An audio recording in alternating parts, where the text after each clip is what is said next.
Hello, folks. Lindsey Huddleston, Sports Psychology Solutions, back at it again in the building. MoneyBall ProAm 2016. We're getting ready to wrap up this MoneyBall season. We got one more week after tonight, but somebody who's been lighting up in MoneyBall for some time now, my God, DeShaun Thrower. How you doing, man? Good, and you? Really good, really. This young man has been doing such a great job. How many years you been playing in MoneyBall? This is my second year. Your second year? Yeah. But you were coming off a national championship with Ferris State. Yep. Shout out to Coach Brockman over there. Yep. And you won a high school state championship with the Muskegon Big Reds, right? Yep. Yeah, that's great. And shout out to Coach Guy. Yeah. Guy always got the suit ready to go, right? Smooth, good. So tell us about what it's been like, where you grew up at in the city, getting that state championship, and then getting the national championship too, to what you got next.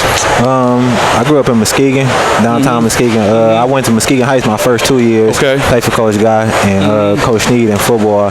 And then when they turned to a charter school, we all split up, and Coach Guy ended up going to Muskegon, so I ended up going down there with him. Okay. And then probably I don't know, we all split ways, but about 4 or 5 of us went back down to Muskegon and played for him. And our championship group actually, starting 5, we had been playing together since we was 5, 6 years old. Wow. My dad was our coach, and then so we already had that. We already had that chemistry going. Okay. So we had Deontay Davis, our big. So he That's right. That was our 5. So he just. Oh man. Yeah, with us, right? Sick, man. Did you guys pretty much run through everybody? Or it was 28-0.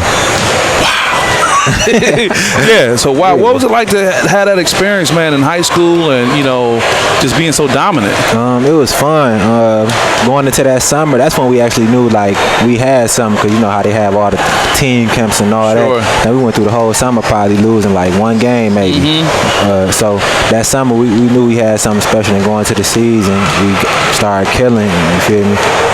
We was gelling, playing good, right. You feel me? I don't know, games was Muskegon wasn't known for basketball, so that's what was more fun about it. Everybody knew Muskegon for football, so we would come in the gym against a good team that was known for basketball. They'd be like, oh yeah, y'all finna get killed because they ain't know Muskegon.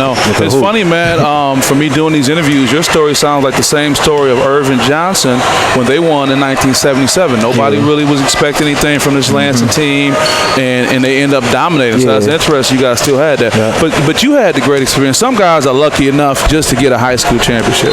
But you had the great experience to, be mentored by, Muhammad El Amin, who's our guy. He's a killer, doing great as a professional basketball player. But at Stony Brook, you guys connected. So what was it like going through that transition period, leaving, getting a state championship, going to a school like Stony Brook and coming in contact with someone like Muhammad? Yeah, it was nice because I had Coach Lamar Chapman, which was from Muskegon. Okay. And him and my high school coach, these guys, they was real good friends.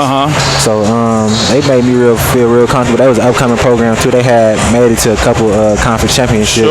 And my sophomore year, we ended up winning the conference, making the NCAA tournament. I'm just curious, were you recruited heavily by them? Yeah. Okay, so it was a big thing going. But then you made the transition, man, and you must have found a winning lottery ticket because you left it 2 years and got on with Ferris State. Yeah, so they was a winning program before I got that. They had won the GLIAC, I want to say 3 years in a row, 4 years in a row. 3 years in a row before I got there. So we had won the GLIAC, and you feel me? Coach was just telling me we just needed a couple missing pieces, and we had a couple of transfers. Me and Ty, he was another D1 transfer. He came from Hofstra out there in New York. So we came in, plugged in, and got it going, and ended up winning. You're a champion. So we talked a little bit off camera as far as what you have next. What are you looking forward to? What are your next moves looking at right now? Overseas or Canada right now, still deciding everything's sitting on the air. So that's great. Talking to people.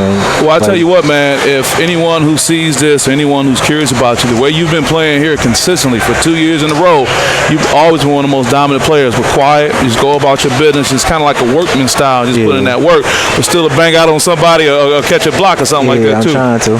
Well, you're doing really good, man. I want to wish you the best of luck. Anything you want to say to your family, your Muskegon faithful, your teammates? Any last message you want to share?